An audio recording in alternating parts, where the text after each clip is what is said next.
the ideal concept.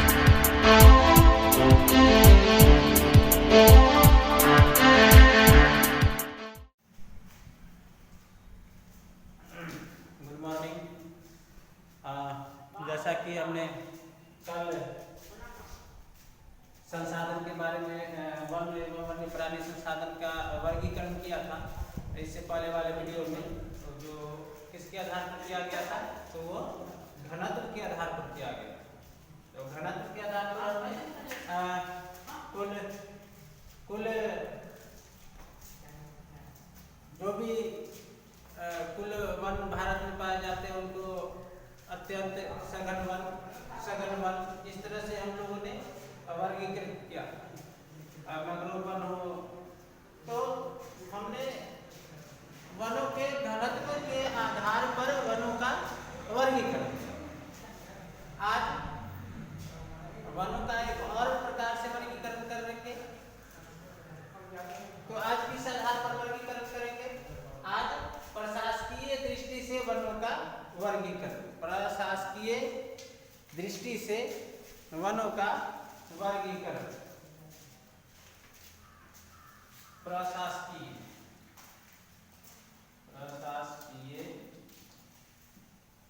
दृष्टि से वनों का वर्गीकरण। प्रशासकीय दृष्टि से वनों का वर्गीकरण मतलब कि हमने जो कल बताया कि वनों का जो है सो अधिक मात्रा में ह्रास हो रहा है। ह्रास होने के कारण क्या होगा कि वन के अधिकतर जो वन और वन्य प्राणी हैं वो उनके अधिकतर मात्रा जो है वो घटते जा रहा है, यानी उसका जो विस्तार था वह धीरे धीरे सिकुड़ते आ रहा है। अगर हम बात करें 20वीं शताब्दी के मध्य, 20वीं शताब्दी के अगर मध्य की बात करें तो पूरे भारत के 24% भूभाग पर वन था। अगर हम 20वीं शताब्दी के मध्य की अगर बात करें तो 24% भारत के 24% भूमि पर वनों का विस्तार। यही अगर 1960 की अगर हम बात करते हैं तो मात्र 19% भूभाग पर वनों का विस्तार। तो यह क्या हुआ कहें 24% भूभाग पर था और अभी जो है सो 19% भूभाग पर आ गया। तो यह क्या बता रहा कि जहां इस समय में वनों का विस्तार अधिक था वहीं इस समय में जो है सो वनों का विस्तार कम, यानी इसमें कमी आई। तो कमी आया जिसके चलते क्या हुआ, जिसके चलते जो वन्य प्राणी हैं उनकी जो उपजातियां हैं या फिर पेड़ पौधे की जो जाति और उपजाति हैं उनकी संख्या भी दिन प्रतिदिन कमते चला गया। क्यों? इसका कारण है क्यों कम गया, इसके पीछे भी रीजन है। रीजन क्या है कि जब जगह छोटा हो जाएगा तो उस छोटी सी जगह में एडजस्ट होने में बड़ा ही मुश्किल होता है। पशु पक्षियां ये सब जो है भूख से मरने लगे, प्यास से मरने लगे। जहाँ पर कल वनों का विस्तार था आज वहाँ पर कृषि हो रही है, जहाँ पर झीलें होती थी आज वहाँ पर सूखी हुई भूमि है। तो उनको खाने पीने में कठिनाई हो गई जिसके चलते वह भूख से मर गए। दूसरी बात क्या है कि उसका मानव जो है शौकीन होता है, प्रत्येक मानव शौकीन होता है। आपकी भी इच्छा होगी कि काश मेरे पास भी हवाई जहाज होता तो हम भी उस पर बैठ करके अमेरिका जाते, वहाँ का जो है वो डोनाल्ड ट्रंप का जो क्षेत्र है उसको जरा घूमते। मेरी भी इच्छा हो रही है कि मैं भी जरा जाता दुनिया के अधिकतर क्षेत्रों में, तो उसके लिए हवाई जहाज की जरूरत होती है। तो इच्छा प्रत्येक मनुष्य में, तो उस इच्छा पूर्ति के चलते क्या हुआ कि बहुत से लोग ऐसे शौकीन हो गए कि रे भाई मेरे वो जो सोफा होता है उस पर वो मलमल के जगह पर काश बाघ का जो है छाल होता। तो इस तरह से उनको शौक पूरा करने के चक्कर में क्या हुआ कि कुछ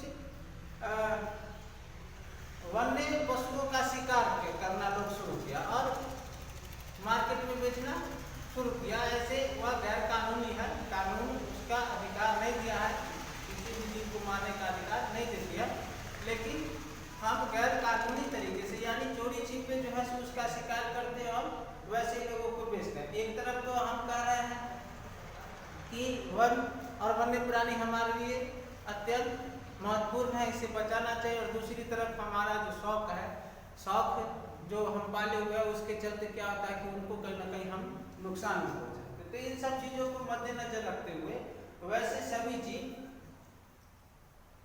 जो विलुप्त होने के कगार पर है उन्हें सुरक्षा प्रदान करने की दृष्टि से प्रशासकीय तो वनों को बांटा गया। तो उसी को प्रशासकीय दृष्टि से वनों का वर्गीकरण कहा गया कि प्रशासकीय दृष्टि से आखिर अगर यूं कहा जाए तो जितने भी वन हैं या जो भी वन क्षेत्र हैं या वन्य प्राणी है वह प्रत्यक्ष रूप से प्रशासकीय दृष्टि से अगर कहा जाए या फिर सरकार की दृष्टि से कहा जाए तो वो सब पर सरकार का ही अधिकार है। उस पर वो अगर सरकार के ही अधीन में प्रत्यक्ष रूप से, क्यों? क्योंकि वह सरकार अपने अंदर ले चुकी है या वन विभाग को दे दिया गया है या फिर कुछ समुदायों के बीच में उसको दे दिया गया। तो इस तरह से सरकार की उस पर निगरानी होती है। तो इस दृष्टि से वनों को अगर हम बांटते हैं तो वनों को 3 प्रकार से बांटते हैं और वह 3 प्रकार मैं आपको बताता हूँ, नोट करते जाइएगा।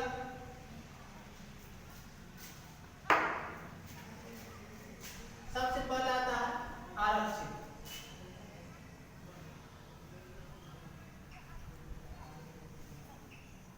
यह आरक्षित वन जो है जलवायु दृष्टि से महत्वपूर्ण होती है। आरक्षित वन जलवायु दृष्टि से महत्वपूर्ण होती है। इसमें अब इसको जब जलवायु दृष्टि से महत्वपूर्ण होती है तो इसको बचाने के लिए सरकार इसे अपने अंदर रखे हुए हैं। इसमें किसी भी प्रकार का शिकार के लिए रोक है। आप किसी भी रूप से इसके ऐसे वनों से लकड़ी नहीं काट सकते हैं। इसमें जो भी वन्य प्राणी है उसका शिकार नहीं कर सकते हैं, पशुचारण नहीं कर सकते हैं। ऐसे वन को आरक्षित वन कहा जाता है। और पूरे भारत में जितनी भी वन संपदा है, पूरे वन संपदा अगर 100% है तो उसका सबसे ज्यादा यानी आधा से अधिक 54% आरक्षित वन में आता है। आरक्षित वन में 54% जो वन है यानी आधे से अधिक वन आरक्षित वन में है। जो दूसरा स्थान लगता है उसे रक्षित वन कहा जाता है। इसका अगर परसेंटेज की बात किया जाए तो यह 29% आता है। इसमें जो दुर्लभ प्राणी है या जो वैसे वनों को रखा गया या वन्य प्राणी को रखा गया जो संकट ग्रस्त होने पर है, यानी उसकी जो है आप ऐसे वनों से क्या कर सकते हैं, टहनियाँ काट सकते हैं। टहनियाँ काट सकते हैं लेकिन ज़्यादा मात्रा में नहीं, केवल ज़रूरत के हिसाब से टहनी काट सकते हैं। एक नियम लागू है, उस नियम के तहत आप टहनियाँ पेड़ की डाल काट कर ला सकते हैं। सूखी हुई जो होती है वो डाल काट के ला सकते हैं। इसके अलावा आप पशुचारण कर सकते हैं।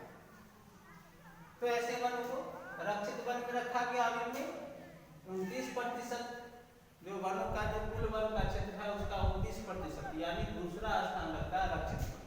और एक जो होता है उसे अवर्गीकृत कहा जाता है।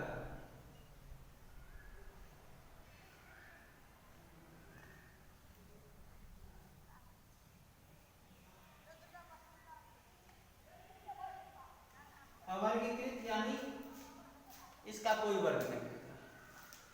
यह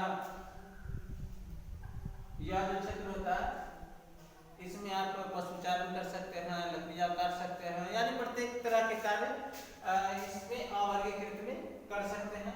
तो आरक्षित, रक्षित और अवर्गीकृत इसका कितना प्रतिशत होता है? इसका 17% इसका भाग है। और कुल अगर जोड़ा जाए तो यह कितना हो गया? कुल वन का 100% हो जाता है। तो इस तरह से हम कह देते हैं कि आरक्षित वन सबसे अधिक, रक्षित वन दूसरे स्थान पर यानी 1/3 जो है रक्षित वन है और सबसे कम अवर्गीकृत वन है। और यह पूरे भारत के कुछ क्षेत्रों में नक्शे पर जानते हैं कि आरक्षित वन कहाँ कहाँ है। तो आरक्षित वन को हम देखते हैं। सबसे पहले आरक्षित वन को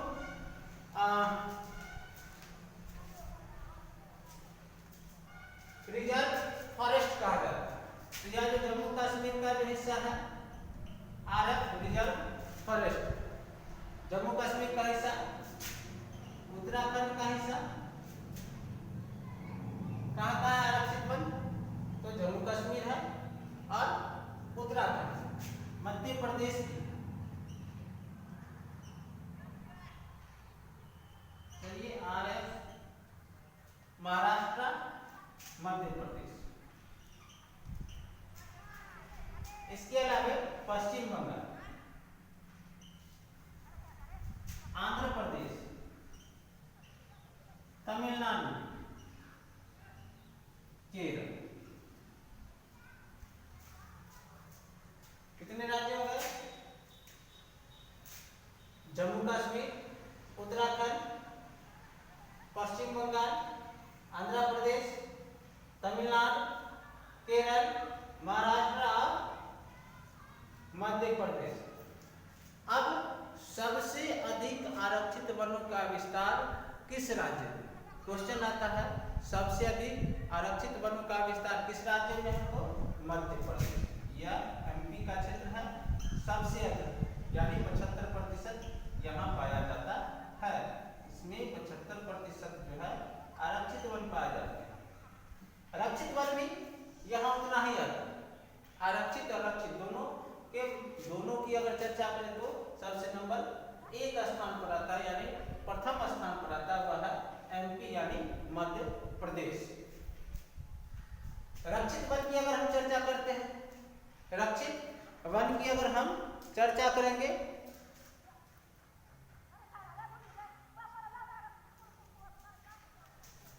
प्रोटेक्टेड फॉरेस्ट, तो हम क्या देखते हैं कि पंजाब प्रोटेक्टेड फॉरेस्ट, पीएफ से हम इसको सूचित करते हैं। पीएफ से सूचित करते हैं। पंजाब हो गया, पंजाब से जस्ट नीचे आएंगे तो हरियाणा हो गया, हरियाणा से जस्ट इधर आएंगे उत्तर प्रदेश, बिहार,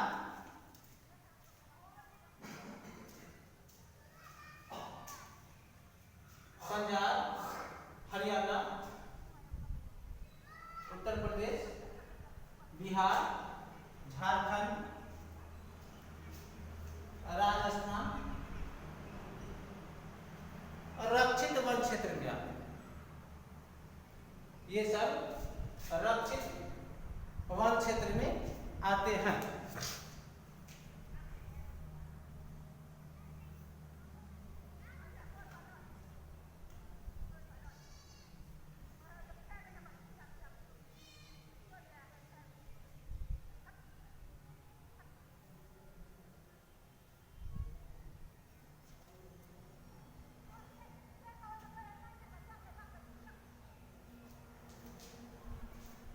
इसके अलावा एक राज्य मैंने छोड़ दिया, मुझको लग रहा था कि कहीं ना कहीं एक राज्य छूटा है। तो एक जो है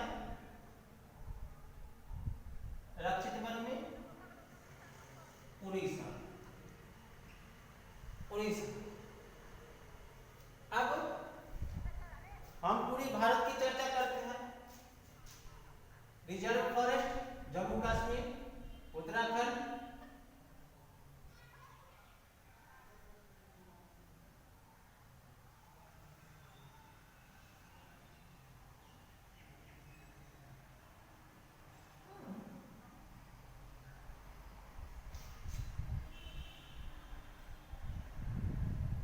जम्मू कश्मीर, उत्तराखंड, पश्चिम बंगाल, आंध्र प्रदेश, तमिलनाडु, केरल और महाराष्ट्र। रक्षित वन की अगर चर्चा करें तो राजस्थान, पंजाब, हरियाणा, उत्तर प्रदेश, बिहार और उड़ीसा और झारखंड। इसके बाद जो बच जाता है, जो भी राज्य बच जाते हैं उसमें अवर्गीकृत बनता है। अवर्गीकृत में अगर हम बात करें तो पूरा पूर्वोत्तर का जो राज्य है पूरा पूर्वोत्तर का राज्य और गुजरात का राज्य, यह शामिल होता है किसमें, अवर्गीकृत वन में। यहाँ पर लकड़ियाँ काट सकते हैं, मवेशी को चरा सकते हैं ऐसे इन वनों में। तो इस तरह से हम क्या देखते हैं कि प्रशासकीय दृष्टि से इन वनों का वर्गीकरण किया गया है। आखिर प्रशासन जो है वह सारे वन को अपने अंदर रखे हुए है। तो आरक्षित वन, रक्षित वन और अवर्गीकृत वन के बारे में हमने जाना। इसकी जरूरत क्यों पड़ी, सरकार को इसकी जरूरत क्यों पड़ी, मैंने शॉर्ट यानी संक्षेप में इसको मैंने बताया है। अब हम इसके विस्तार पहलुओं पर चर्चा करते हैं।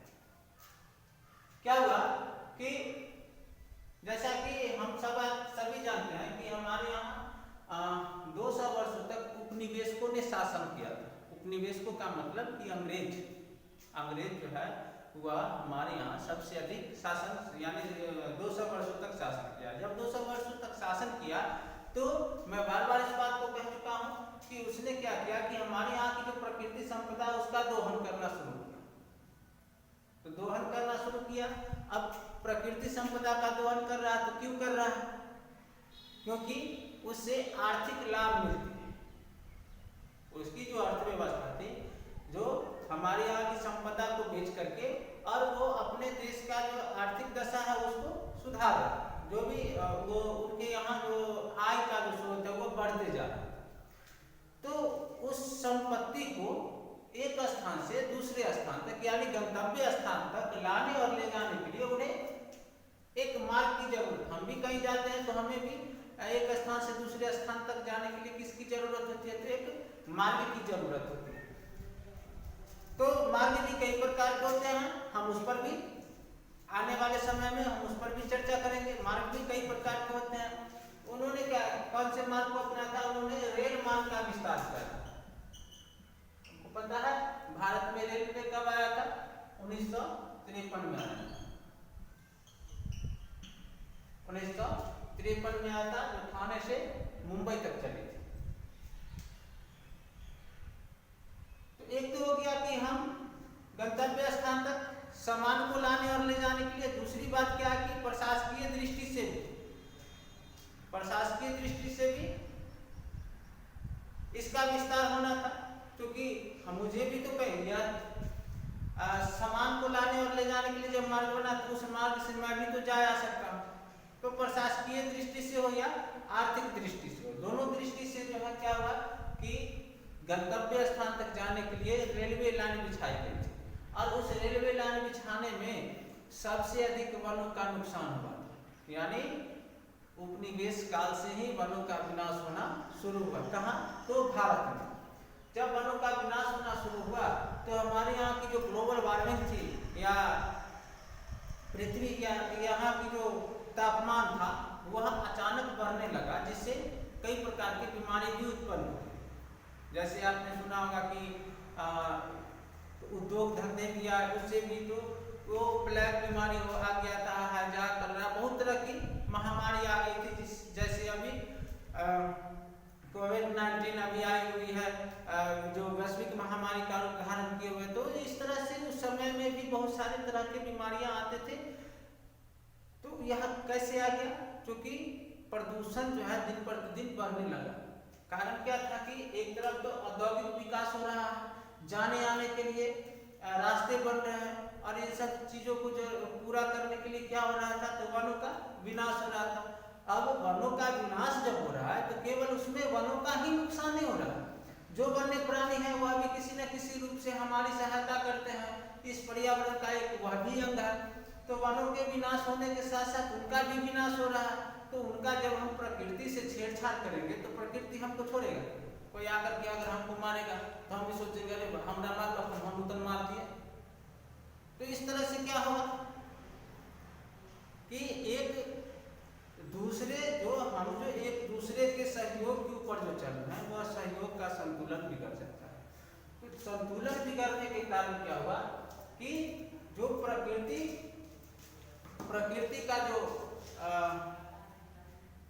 जो संतुलन जो है वो अचानक बिगड़ने लगा। तो जब पर्यावरण का संतुलन जब बिगड़ने लगा तो इस स्थिति में क्या हुआ, इस स्थिति में क्या हुआ कि पर्यावरण की जब संतुलन बिगड़ रही, इस स्थिति से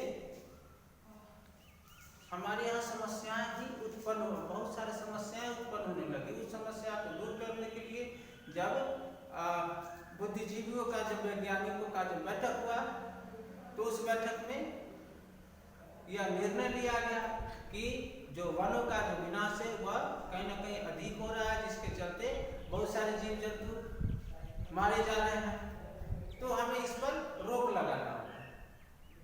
तो इसी के माध्यम से हमने क्या किया कि 5 जून को जैसे प्रत्येक वर्ष 5 जून को क्या मनाते हैं, पर्यावरण दिवस के रूप में ही मनाते हैं।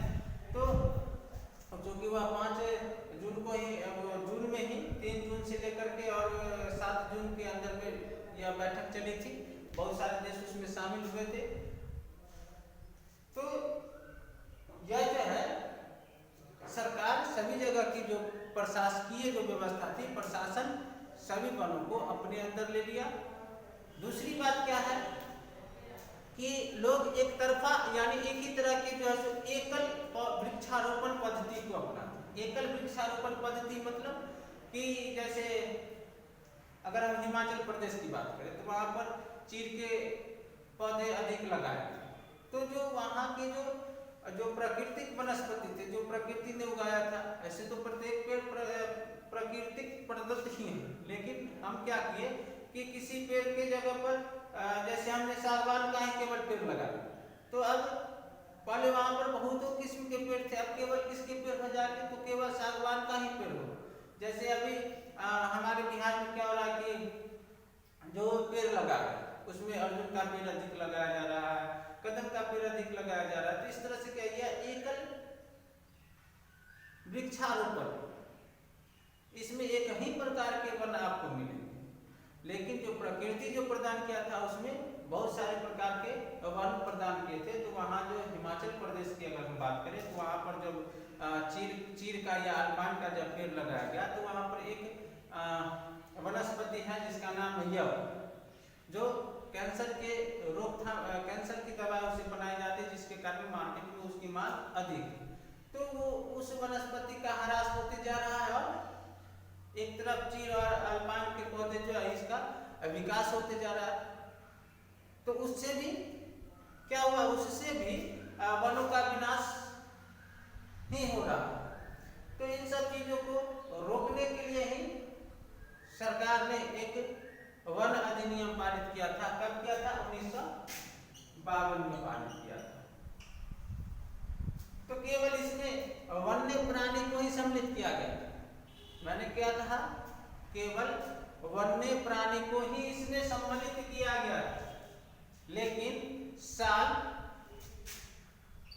1991 में पहली बार, साल 1991 में पहली बार इसमें जो है पेड़ पौधों को भी लाया गया और पेड़ पौधे के 6 किस्म को जो है इसमें शामिल किया गया। किसमें, जो ह्रास का जो सूची जो तैयार हो रहा है, जो जिसमें यह बताया जा रहा है कि वो इस या इससे आगे का जो टॉपिक होगा उसमें है जानना कि दुर्लभ जो संकटग्रस्त है, दुर्लभ प्रजाति हैं, तो ये सब प्रजाति के बारे में अभी चर्चा करनी बाकी है।